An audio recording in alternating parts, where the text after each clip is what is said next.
akal banget dan nembak pakai pistol Joshua, tapi ya nggak apa-apa, sah-sah saja, saya nggak. Respon Komisi Yudisial soal video viral diduga Hakim Wahyu beberkan tentang kasus Verdi Sambo.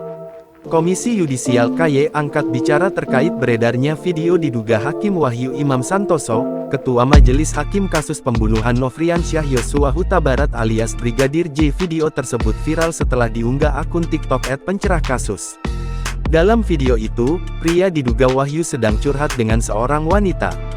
Juru bicara Komisi Yudisial, Miko Susanto Ginting mengaku pihaknya akan melakukan pengecekan terhadap video tersebut. Miko menambahkan, Komisi Yudisial coba menelusuri dulu kebenaran video yang diduga Hakim Wahyu tersebut. Selanjutnya, KY akan melakukan klarifikasi kepada Hakim Wahyu.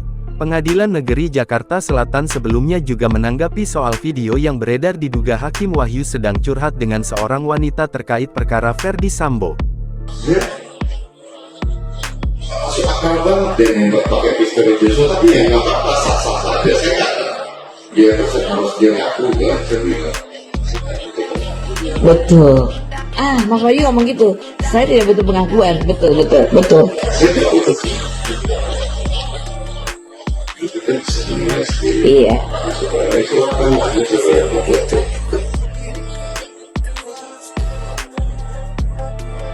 Oke, kemarin menurut saya sebenarnya udah gatal.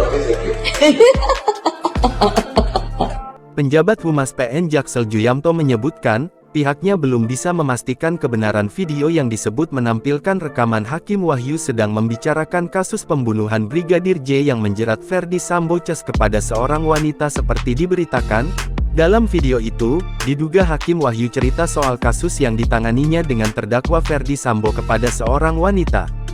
Setelah selesai berbincang melalui sambungan telepon, pria yang diduga Hakim Wahyu itu langsung melanjutkan diskusi dengan seorang wanita yang ada di dekatnya. Namun, belum diketahui siapa wanita yang jadi teman diskusi diduga Hakim Wahyu tersebut. Lalu, pria yang diduga Hakim Wahyu itu melanjutkan omongannya lagi bahwa majelis hakim yang menangani perkara tersebut tidak membutuhkan pengakuan dari terdakwa Verdi Sambo.